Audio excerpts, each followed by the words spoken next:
Yang pertama, doa dalam salat yang dikabulkan ada 4 keadaan. Ada 4 keadaan dan dalilnya sahih.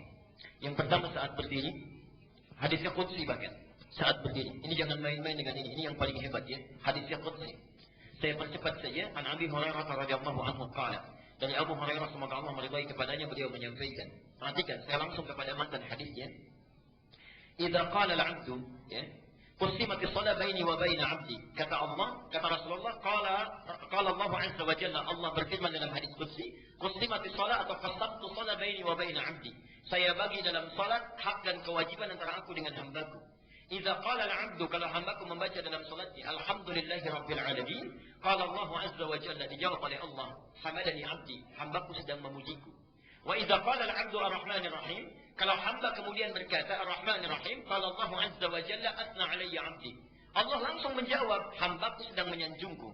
Wa idza qala al-'abdu maliki yaumiddin, kalau hamba-Ku berkata maliki yaumiddin, qala Allah 'azza wa jalla majjadani 'abdi. Allah langsung merespon, hamba-Ku sedang mengagungkanku. Perhatikan betul kalimatnya. Kalimat yang pertama ini kata para ulama memberikan kesan, kalau kita sedang baca Al-Fatihah dalam sholat, sedang berdiri, rasakan kita sedang berdialog dengan Allah, bukan bacaan biasa. Karena itu turun hadis di Muslim nomor 97, yang di Arba'in nomor kedua posisinya. Ada ihsan, maksudnya al-ihsan. An ta'budallaha ka'annaka tarahu, fa in lam takun tarahu fa innahu. Jadi kalau kita sedang beribadah kepada Allah, rasakan seakan-akan bersama Allah. Berdialog. Kalau kita tak mampu menatapnya, yakinkan saat beribadah Allah mengawasi kita. Itu ada jawaban. Yang paling hebat, perhatikan. Wa idza qala al-'abdu, ini poinnya. Kalau hamba sedang berkata, iyyaka na'budu. Perhatikan rumusnya ya. Wa iyyaka nasta'in. Ya Allah, kami jadikan aktivitas kami sebelum salat sebagai ibadah kepadamu. Jadi sebelum salat itu nanti antum zuhur salat ya. Sekarang niatkan ibadah, nanti makan niatkan ibadah, minum ibadah, pulang ibadah. Kalau ada hamba yang seperti itu, wa iyyaka nasta'in, dan sekarang kami punya permohonan, hanya kami mohonkan kepadamu. Kenapa kalimat iyyaka nasta'in ini muncul?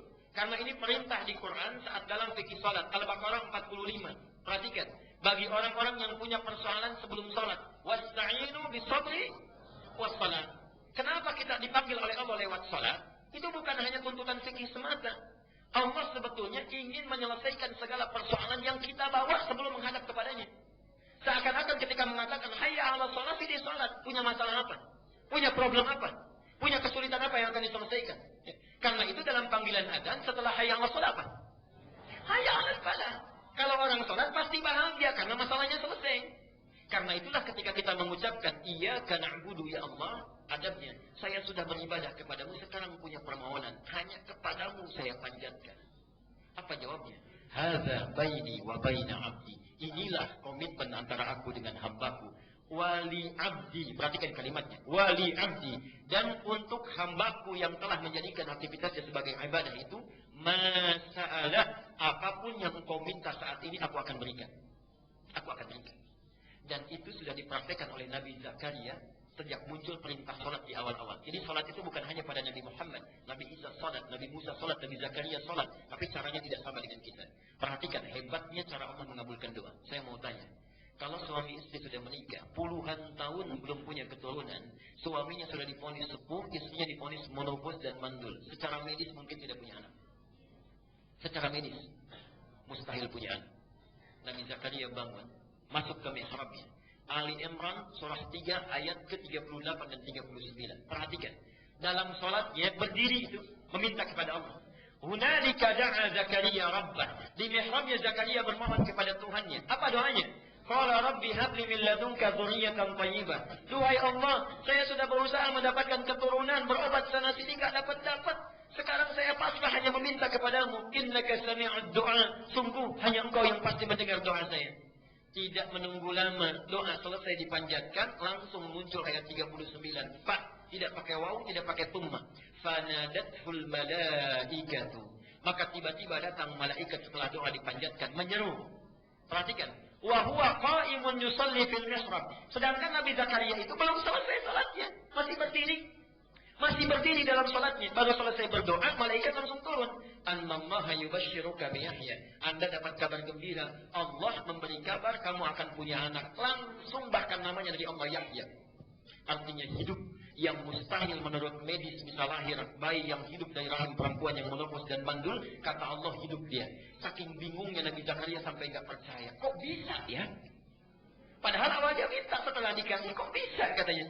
Qala anna yakunu li ghulamun wa qad balaghani al-kibar wa imraati aqir.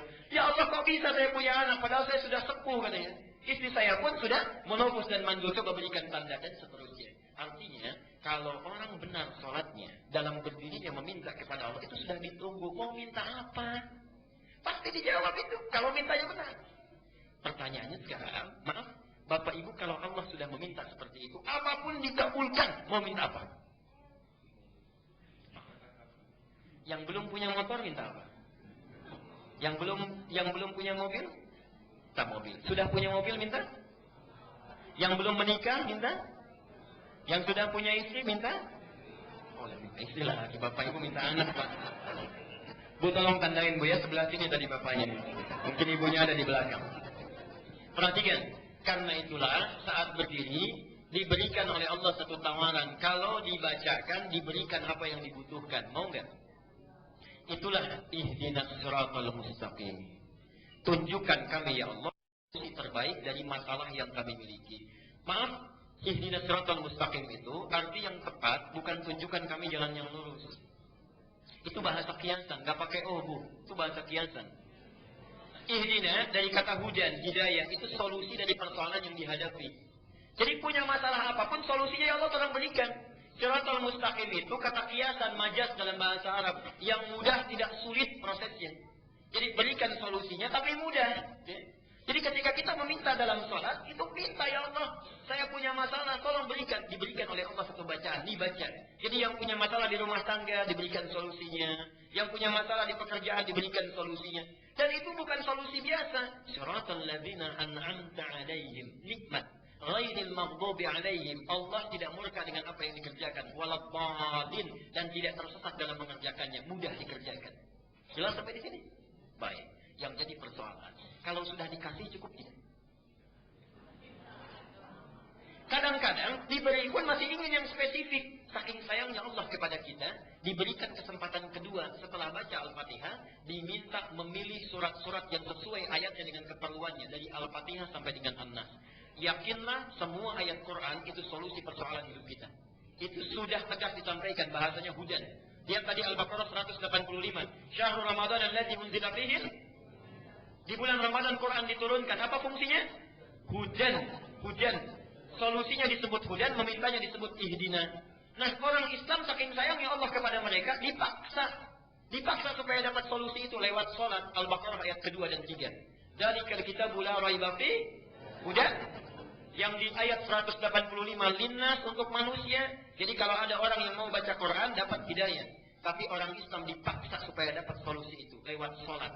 Perhatikan, siapa orang yang dapat hidayah itu, muttaqin itu, alladzina yu'minuna bil ghaibi wa. Jadi salat itu sebetulnya supaya memudahkan Allah menyelesaikan persoalan kita. Silahkan pilih kalau ingin spesifik dari Al-Fatihah sampai dengan An-Nas. Ada ayatnya sesuai dengan keperluan kita. Misal, mohon maaf, yang punya persoalan rumah tangga, An-Nisa 34 misalnya sampai dengan 36. Ustaz suami marah-marah terus, ayat 19-nya. Ustaz istri saya cerewet, gak mau nurut pada yang baik-baik, ayat 34-nya. Jadi ketika tahajud pisah kamar itu, suaminya baca 34, istrinya 19 terus gitu ya. Gitu. Subhanallah. Anak-anak gak bisa bagaimana mengarahkan supaya soleh. Lihat Luqman 13, ayat 13 sampai 19. Ustaz kalau anaknya banyak bagaimana? Yusuf pindah. Ustaz pekerjaannya susah saya ini. Bagaimana supaya dimudahkan? Al-Isra ayat 79 sampai 82. Ustaz mudah tapi datang lagi banyak. Al-Insyirah. Semuanya ada di situ. Tinggal kita bacakan. Masalahnya nggak hafal. Jadi dari subuh sampai isya yang dibaca itu lagi. An-Nas lagi. Pantas mimpinya ketemu jin terus, itu yang dibaca. Ini jadi persoalannya. Jadi pertama saat berdiri itu caranya. Jadi kalau ibu bertanya atau bapak bertanya dari kertas tadi, artinya siap menghafalkan ayat Quran. Hadir malam Jumat nanti kita berikan gambarannya. Yang kedua saat rukuk, tapi dalam rukuk nggak boleh baca ayat Quran. Ya, cukup mintakan. Baca doa yang sunnah dulu, bisa pilih banyak doanya. Subhanakallahumma bihamdika Allahumma ighfirli, atau subhana rabbiyal azim, atau subhana rabbiyal azim wa bihamdi, dan sebagainya banyak. Silakan setelah itu mintakan dalam hati kita atau membaca doa yang seperti Nabi contohkan. Silakan buka buku sifat salat Nabi, banyak di situ doanya. Ya. Yang karya Ibnu Qayyim Al-Jauziyah, yang karya Syekh Muhammad Nasiruddin Al-Albani, yang karya Syekh Sya'rawi, banyak buku sifat salat Nabi, ada penuntun di situ. Yang ketiga saat sujud, ini yang paling utama. Perhatikan hadis Ibnu Abbas. Innama aqrabul 'abdi min rabbih wa huwa sajidun fa'aksiru du'a. Tidak ada keadaan paling dekat antara hamba dengan Tuhannya kecuali saat sujud. Karena itu perbanyak doa saat sujud. Bukan hanya sujud yang terakhir, tapi dalam setiap sujud. Ya. Kenapa disebutkan sujud yang terakhir? Ini sebetulnya ada pesan penting di situ. Maaf, sekaligus saya sempurnakan. Nabi itu rindunya tertumpahkan dengan Allah dalam dua keadaan. Satu, saat datang wahyu. Jika wahyu datang, senangnya luar biasa, lepas rindu dengan Allah itu. Pernah wahyu tidak turun 6 bulan berturut-turut. Sampai bingung luar biasa, gelisah. Sampai kadang-kadang naik ke bukit mau turun lagi. Kata orang kafir Quraisy itu Muhammad sudah gila tuh, ditinggalkan oleh Tuhannya. Tiba-tiba turun 2 surat sekaligus. Ad-Duha dengan Al-Insyirah. Wad-Duha. Hei Muhammad, demi waktu duha yang menjamin engkau bahagia dalam kehidupan. Wal-laili idza saja, ataupun saat keadaanmu seperti gelap gulita seperti malam yang dikelilingi oleh kegelapan. Ma wadda'aka rabbuka wa ma qala. Yakinkan dalam keadaan suka dan duka Tuhanmu tidak pernah meninggalkanmu, atau engkau dikatakan sebagai orang yang gila, dan seterusnya. Turun wahyu, senang lagi Nabi. Atau yang kedua, saat sedang salat. Di saat sholat itu subhanallah sudah rindunya dengan Allah itu tertumpahkan saat itu. Karena itu Nabi jangankan yang wajib, yang sunnah itu kakinya bisa sampai bengkak-bengkak. Saking nikmatnya melakukan pertemuan dengan Allah. Saking nikmatnya. Pernah dengar hadis Nabi saat tahajud kakinya sampai bengkak? Itu baru rakaat pertama, Bu. Rakaat pertama Aisyah sampai nangis-nangis itu melihat itu. Ya. Rakaat pertama padahal yang dibaca Pak cuma 3 surat itu. Al-Baqarah, Ali Imran, An-Nisa. Itu Rasulullah. Sunnahnya itu salat kusufnya juga banyak. Saya pernah di satu tempat itu saat salat gerhana, salat kusuf. Sebelum dimulai salat saya maju ke depan, saya sampaikan, Bapak dan Ibu sekalian, apakah kita akan salat sesuai sunnah Nabi atau mirip-mirip Nabi? Kompak. Sesuai sunnah Nabi, Pak. Baik, saya bilang. Saya teruskan lagi. Kalau sesuai sunnah Nabi, karena salat kusuf itu 2 rukuk 2 sujud, akan 4 kali baca surat, maka insya Allah surat pertama saya baca Al-Baqarah, kedua Ali Imran, ketiga An-Nisa, keempat Al-Maidah. Mirip-mirip sunnah Nabi, Pak. Selain itu ya, itu Nabi. Jadi jangankan yang wajib, yang sunnahnya pun dikerjakan dengan luar biasa. Subhanallah. Para ibu sekalian, apa yang terjadi? Karena itulah dalam sujud yang terakhirnya, kenapa lebih panjang? Karena sulit lagi menantikan pertemuan dengan Allah, walaupun waktu yang ditunggu cukup singkat. Kalau orang sedang dirundung cinta, rindunya luar biasa, menunggu 5 menit saja bagaikan 5 hari. Karena itulah di sujud yang terakhir itu panjang. Kalau orang khusyuk sholatnya, merasakan kenikmatan dengan Allah, itu subhanallah setiap sujud itu walaupun yang dibaca cuma 1 kalimat, panjangnya luar biasa. Lama mau bangkit ke kanan merasakan kenikmatan dengan Allah. Jadi kalau antum terbalik keadaannya, sujud terakhir justru ingin cepat-cepat misalnya, nah berarti ada kekurangan khusyuan di situ yang dirasakan dalam hal yang tidak wajar. Yang terakhir, sesaat sebelum salam. Ya. Jadi nanti ada banyak doanya. Allahumma hasibni hisaban yasira, atau Allahumma ij'al fi lisani nura, wa fi qalbi nura, wa fi 'aini nura, dan sebagainya. Silakan pilih di antara 4 keadaan itu. Kalau yang saat berdiri belum terpanjatkan, minta saat rukuk. Saat rukuk belum terpanjatkan, minta saat sujud. Saat sujud belum dimintakan, minta sebelum salam. Kalau 4 kali diberi kesempatan belum meminta juga, berapa kali mesti diberikan kesempatannya?